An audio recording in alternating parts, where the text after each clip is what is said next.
میرے رسول کریم صلی اللہ علیہ وآلہ وسلم نے فرمایا صحابہ، بیوی کے لیے اچھا شوہر اور شوہر کے لیے اچھی بیوی بھی اللہ تعالیٰ کی نعمتوں میں سے ایک نعمت ہے، اللہ تعالیٰ کے خزانوں میں سے ایک خزانہ ہے۔ اور اگر بیوی اچھی نہ ہو، بری ہو، اگر شوہر اچھا نہ ہو، برا ہو، تو دونوں کی زندگی جہنم بن جاتی ہے۔ فرمایا کتنی خوش قسمت عورت ہے وہ، کتنی خوش بخت عورت ہے وہ کہ جب شوہر ناراض ہو جاتا ہے، جب شوہر خفا ہو جاتا ہے، تو یہ عورت شوہر کا ہاتھ پکڑ کر کہتی ہے، او میرے سرتاج، میں اس وقت تک کھانا نہیں کھاؤں گی، اس وقت تک پانی نہیں پیوں گی، اس وقت تک نہیں سوؤں گی جب تک میرا سرتاج مجھ سے راضی نہیں ہو جاتا۔ میں نے ہر حال میں تجھے راضی کرنا ہے۔ یہ ہیں وہ اسلام کی مقدس شہزادیاں جن کو دیکھ کر میرا اللہ مسکراتا ہے، اللہ ان پر اس قدر خوش ہوتا ہے، اس قدر خوش ہوتا ہے کہ آسمان سے ان کے لیے رحمتوں کی بارش برستی ہے۔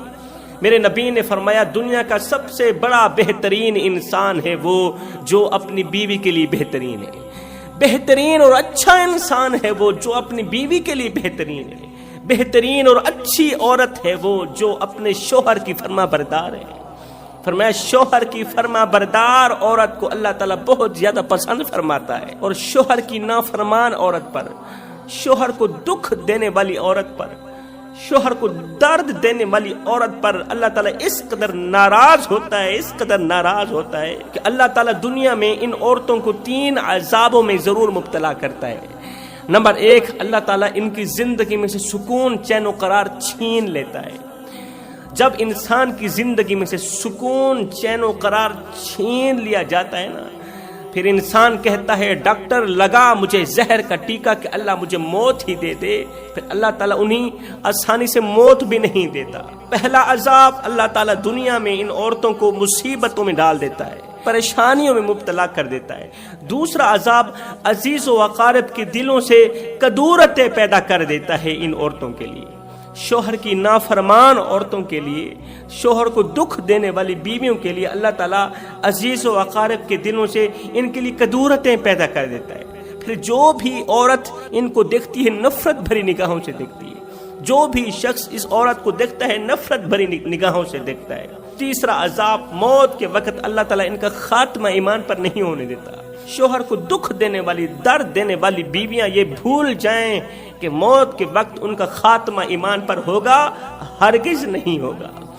اللہ کے جو نیک بندے ہوتے ہیں نا، جو مومن متقی لوگ ہوتے ہیں نا، ان کی نظر کرسی پر نہیں جاتی، اللہ کے نیک بندوں کی نظر اقتدار پر نہیں جاتی، اللہ کے نیک بندوں کی نظر پیسوں پر نہیں جاتی، اللہ کے نیک بندوں کی نظر گاڑیوں پر نہیں جاتی۔ نہ بندے، نہ اللہ کے جو نیک بندے ہوتے ہیں ان کی نظر تو خاتمے پر جاتی ہے کہ ہمارا خاتمہ ایمان پر ہوگا یا نہیں ہوگا۔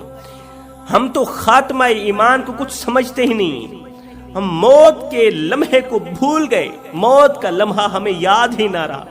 یہ وہ لمحہ ہوگا جس دن مومن منافق کی پہچان ہونی ہے۔ یہ کون سا مومن ہے جس کا خاتمہ ایمان پر ہوا ہے، اور یہ کون سا منافق ہے جس کا موت کے وقت خاتمہ ایمان پر نہیں ہوا۔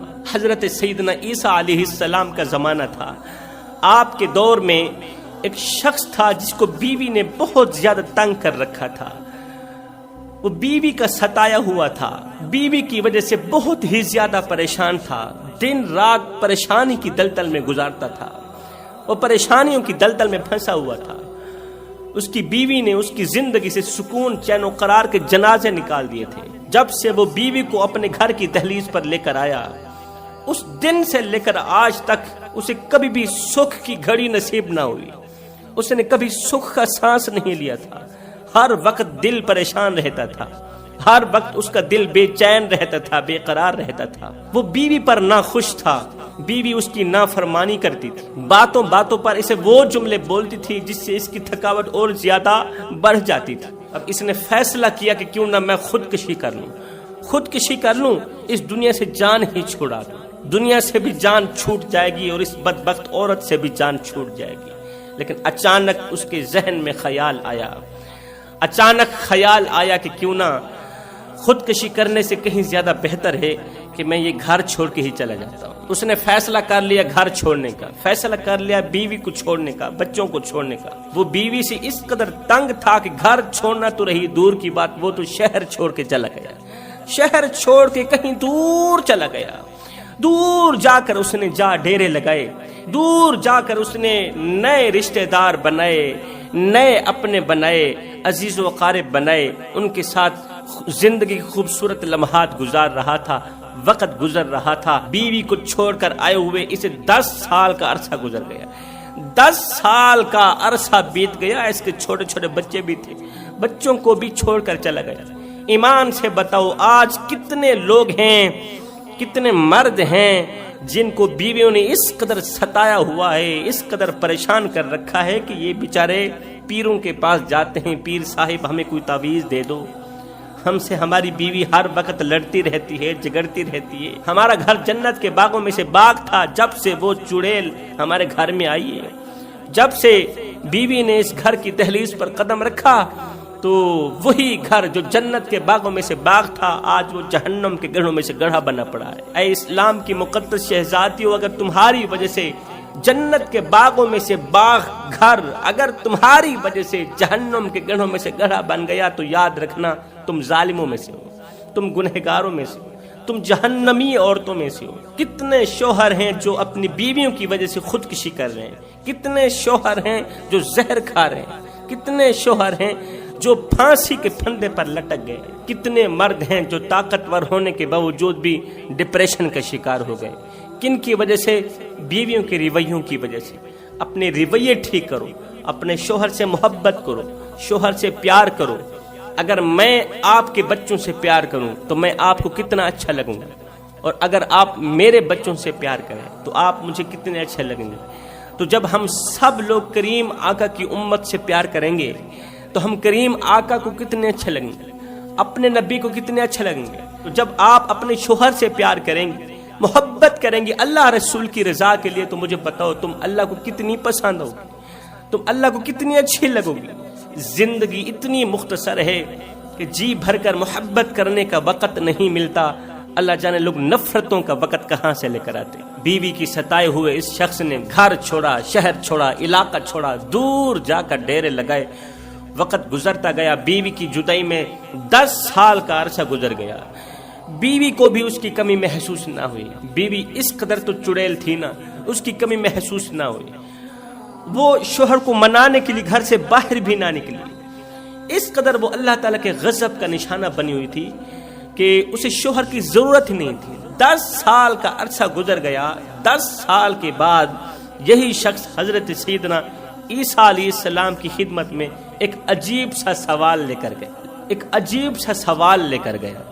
حضرت سیدنا عیسیٰ علیہ السلام کی خدمت میں حاضر ہوا تو کہنے لگا یا حضرت میرے پاس ایک سوال ہے، اس کا جواب دیجئے۔ حضرت نے فرمایا بولیے کون سا سوال ہے؟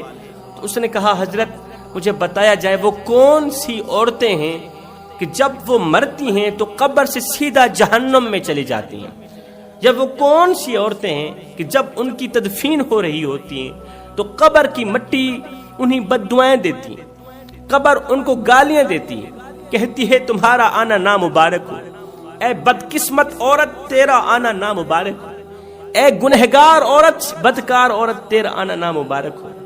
دنیا میں جتنے لوگ میرے اوپر چلتے تھے ان تمام لوگ میں سب سے زیادہ مجھے بری تو ہی لگتی تھی۔ دنیا میں جتنے لوگ میرے اوپر چلتے تھے نا ان تمام لوگوں میں سب سے زیادہ مجھے گندی تو ہی لگتی تھی۔ آج تو دیکھے گی کہ میں تیرے ساتھ کس طرح کا بھیانک سلوک کرتی ہوں۔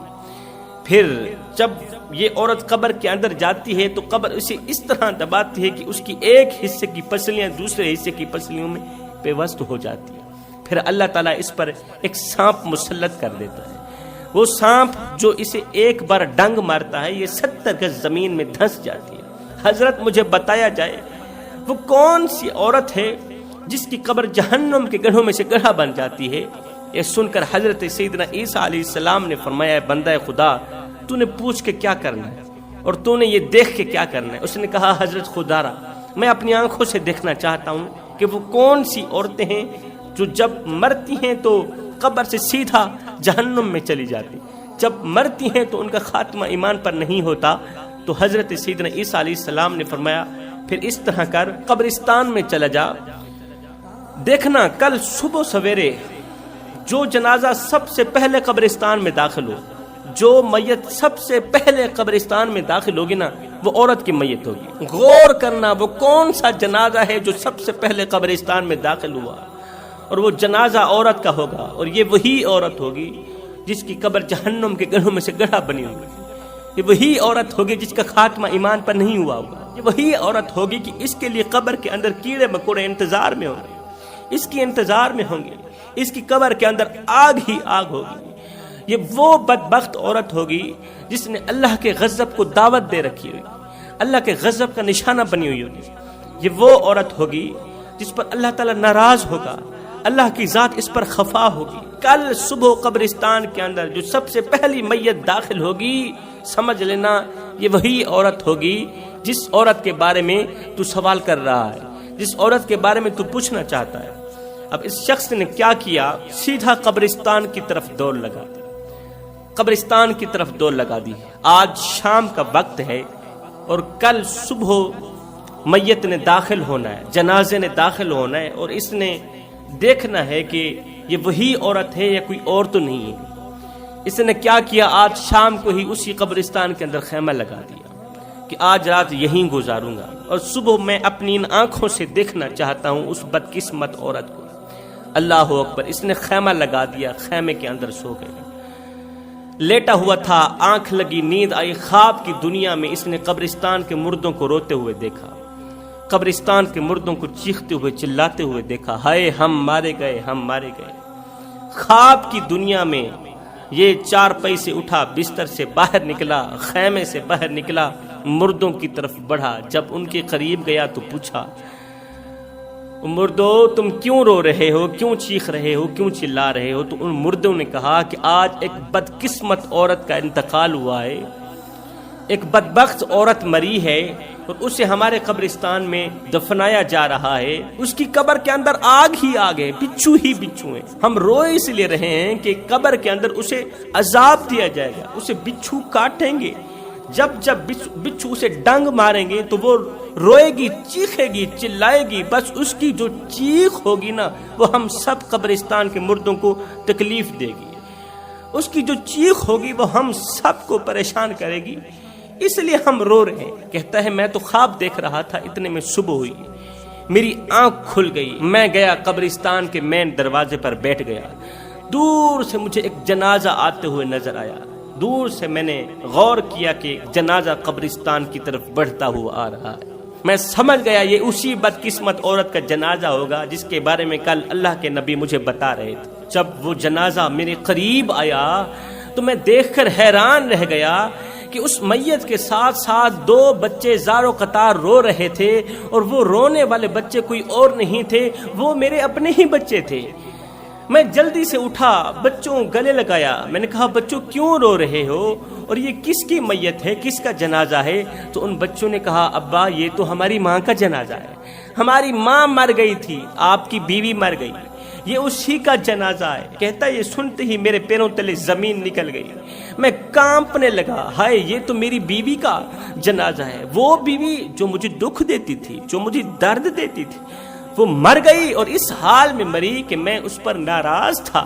ہائے! رسول کریم صلی اللہ علیہ وسلم سے پوچھا گیا یا رسول اللہ ایک عورت کا انتقال ہوا، اس حال میں انتقال ہوا ہے کہ اس کا شوہر اس پر ناراض تھا، وہ عبادت گزار تھی، 5 وقت کی نمازی تھی، تہجد گزار تھی۔ میرے نبی نے فرمایا عورت ساری زندگی نمازیں پڑھتی رہے، قیام کرتی رہے، رکوع و سجود کرتی رہے، ساری زندگی حج کرتی رہے، ساری زندگی نوافل پڑھتی رہے، دن کو روزہ رکھے، پوری رات قیام کرے، مگر وہ اس حال میں مری کہ اس کا شوہر اس پر ناراض تھا، اور جائز ناراض تھا، اس لیے کہ وہ اپنے شوہر کو دکھ دیتی تھی، وہ اپنے شوہر کو درد دیتی تھی، بیوی سے لی گئی تکلیفوں کی وجہ سے اس کا شوہر بہت زیادہ اس پر ناراض تھا، اور شوہر کی ناراضگی کی حالت میں یہ عورت مری ہے تو یہ قیامت کے دن جہنم میں جائے گی، یہ جنت میں نہیں جائے گی، اس لیے کہ یہ دنیا میں اپنے شوہر کی خدمت نہ کر سکے،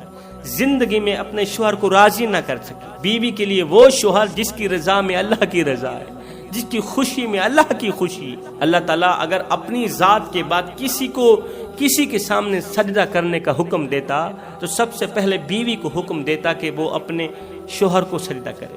تو اس شوہر کو ناراض کر کے مرنے والی عورت جنت میں کیسے جا سکتی ہے؟ وہ تو جہنم میں جائے گی، اس کی قبر جہنم کے گڑھوں میں سے گڑھا بن جائے گی. خیر، اس شخص کو جیسے ہی پتہ چلا کہ یہ تو میری بیوی کا جنازہ، میری بیوی کی میت ہے، تو بچوں کے ساتھ مل کے وہ اپنی بیوی کی تدفین کرنے لگا، بیوی کو دفنانے لگا. اس نے غور کیا، قبر کے اندر تپش ہی تپش. ایسے لگتا ہے جیسے جہنم کی تمام کھڑکیاں اسی قبر کی طرف کھول دی گئی. ایسے لگتا تھا جیسے قبر کے اندر آگ کا بچھونا بچھا ہوا ہے اور ہم اس عورت کو آگ کے بچھونے کے اوپر سلا رہے ہیں. خیر، قبر بند کر دی گئی. عزیز و اقارب قبرستان سے باہر نکلے. یہ شخص بیوی کی قبر کے سرانے بیٹھا ہی تھا کہ وہاں سے حضرت سیدنا عیسیٰ علیہ السلام پہ گزر ہوا. عیسیٰ علیہ السلام نے پوچھا، اے بندہ خدا، اب تو بتا کہ وہ کون سی عورتیں ہیں کہ جب مرتی ہیں تو قبر کی مٹی انہیں گالیاں دیتی ہے. اب تو بتا وہ کون سی عورتیں ہیں کہ جب مرتی ہیں تو ان کا خاتمہ ایمان پر نہیں ہوتا. اب تو بتا وہ کون سی عورتیں ہیں اور کس طرح کے گناہ کرتی ہیں کہ ان کی قبر جہنم کے گھڑوں میں سے گڑھا بن جاتی ہے. اس شخص نے ہاتھ جوڑ کے کہا، حضرت میری یہ جو بیوی تھی نا، یہ 5 گناہ بڑے شوق سے کرتی تھی. ان 5 گناہوں کی نحوست کی وجہ سے آج اس کی قبر کے اندر کیڑے تھے، مکوڑے تھے، بچھو تھے. اس کی قبر کے اندر آگ ہی آگ تھی. ایسے لگتا تھا کہ جیسے جہنم کی تمام کھڑکیاں اس کی قبر کی طرف کھول دی گئی. اللہ کے نبی نے فرمایا، جلدی بتا وہ کون سے 5 گناہ تھے. اس نے کہا، حضرت پہلا گناہ یہ مجھے میری غربت کے تانے دیتی تھی. اس کے تانوں کا ستایا ہوا میں گھر بھی چھوڑ گیا اور ساتھ میں شہر بھی چھوڑ کے چلا گیا. یہ مجھے میری غربت کے تانے دیتی تھی. اور جب میں اسے چھوڑ کے باہر نکل گیا تھا، جب میں اس سے ناراض ہو کر خفا ہو کر گھر سے باہر نکل گیا تھا، تو مجھے راضی کرنے کے لیے، مجھے منانے کے لیے اس نے گھر سے باہر ایک قدم بھی نہیں رکھا تھا. اسے میری ضرورت ہی نہیں تھی، اسے سرے سے شوہر کی ضرورت ہی نہیں تھی. دوسرا گناہ، پورا دن کا تھکا ہارا شام کو جب گھر کی دہلیز پر قدم رکھتا تھا نا، تو بجائے مجھے ویلکم کرنے کے، بجائے میرا استقبال کرنے کے، آگے کوئی ایسا جملہ بولتی تھی کہ میری تھکاوٹ اور زیادہ بڑھ جاتی تھی. تیسرا گناہ، بہت بڑا گناہ، جب میں بیمار ہو جاتا تھا، جب مجھے بخار آتا تھا، تو یہ میرے سرہانے پہ بیٹھ کے بجائے مجھے حوصلہ دینے کے، بجائے میرا سر دبانے کے، بجائے میرا سہارا بننے کے، الٹا مجھے کہتی تھی، پریشان مت ہوں، ابھی اسرائیل آنے والا ہے، ابھی تیری روح نکالنے والا ہے. یہ مجھے اور زیادہ پریشان کر دیتی تھی. چوتھا گناہ، یہ باتوں باتوں پر میری ناشکری کرتی تھی. حضرت جب میرے پاس پیسہ تھا، میں اس کے اوپر ہزاروں نعمتوں کی بارش برساتا تھا، اس کے ہر ایک خواہش پوری کی، ہر ایک تمنا پوری کی. لیکن جب میں بیچارہ غربت کے شکار ہوا تو یہی بیوی مجھے کہنے لگی کہ میں نے آپ میں کبھی کوئی بھلائی نہیں دیکھی، میں نے آپ میں کبھی کوئی اچھائی نہیں دیکھی. 5واں گناہ جو بہت بڑا گناہ ہے، یہ مجھے باتوں باتوں پر دکھ دیتی تھی، باتوں باتوں پر تکلیف دیتی تھی. ہائے میرے بھائیو، کسی کو اتنا مت ستاؤ، کسی کو اتنا مت رلاؤ کہ وہ اللہ کے سامنے تمہارا نام لے کر رو پڑے. اگر وہ سجدوں کے دوران تمہارا نام لے کر رو پڑا، سجدوں کے دوران خون کے آنسو بہا کر تمہارا نام لے کر رو پڑا، تو یاد رکھنا تمہارے لیے بہت بڑا مسئلہ بن جائے گا. تم بہت بڑی بلا کے منہ میں آ جاؤ گے، اس لیے کہ اللہ کا ترازو صرف انصاف ہی تولتا ہے. حضرت امام ابو حنیفہ رحمت اللہ تعالی علیہ کے والد صاحب کا انتقال ہو گیا. 3 دن آپ نے افسوس میں گزارے، 3 دن گھر کے اندر بیٹھے رہے. 3 دن کے بعد اب گھر سے باہر نکلے، شہر کے چوک پر آ گئے. چوک پر آئے، لوگوں کا ہجوم سا لگ گیا، لوگ اکٹھے ہو گئے. آپ کے والد صاحب کا انتقال ہو گیا ہے، اللہ تعالیٰ ان کی بخشش فرمائے، ان کے درجات بلند فرمائے. تو آپ کا ایک مخالف تھا، پورا جہان جانتا تھا، علاقے والے لوگ جانتے تھے کہ یہ آپ کا سخت مخالف ہے. وہ سخت مخالف بھی ادھر سے آ نکلا. حضرت کو کہنے لگا، ابو حنیفہ میں نے سنا ہے تمہارے باپ کا انتقال ہو گیا. کہا جی میرا باپ مر گیا ہے. اس نے کہا اگر باپ مر گیا ہے تو پھر ماں اکیلی رہ گئی ہوگی، اگر ہو سکے تو ماں کا رشتہ میرے ساتھ کر دو، میں تمہاری ماں سے نکاح کرنا چاہتا ہوں، میں تمہاری ماں سے شادی کرنا چاہتا ہوں۔ کس قدر سخت جملہ تھا، کس قدر سخت جملہ اس نے بولا جو سکون، چین و قرار کی دھچیاں اڑا کے رکھے۔ یہ وہ جملہ تھا جس کو سننے کے بعد انسان کو رات کو نیند نہ آئے، دن کو سکون نہ ملے، چین و قرار کے جنازے نکل جائیں، انسان کو پریشانیوں کی تلتل میں پھنسا کے رکھ دے۔ حضرت تمہارے باپ کا انتقال ہو گیا ہے، تمہارا باپ مر گیا ہے، میں چاہتا ہوں کہ میں تمہاری ماں سے شادی کر لوں، ماں کا نکاح میرے ساتھ کر دوں۔ اتنا بڑا سخت جملہ سننے کے باوجود بھی حضرت کو غصہ نہیں آیا، اپنی جگہ پر کھڑے رہے، ہوش و حواس میں کھڑے رہے۔ آپ نے فرمایا یہ مسئلہ غیر شرعی تو نہیں ہے، شرعی مسئلہ ہے، اس نے ٹھیک کہا ہے لیکن اس کا جملہ ٹھیک نہیں تھا۔ حضرت نے فرمایا بھائی ابھی تو میری ماں عدت میں ہے، عدت گزر جانے دو، اس کے بعد میں اپنی ماں سے آپ کی بات کروں گا، اگر میری ماں آپ سے نکاح کرنا چاہے تو میں نکاح کر دوں گا۔ حضرت نے روتے ہوئے کہا، آنکھوں سے آنسو بہاتے ہوئے کہا، کیونکہ اس نے ایک ایسا جملہ بولا تھا جو سیدھا جا کر دل پر لگا۔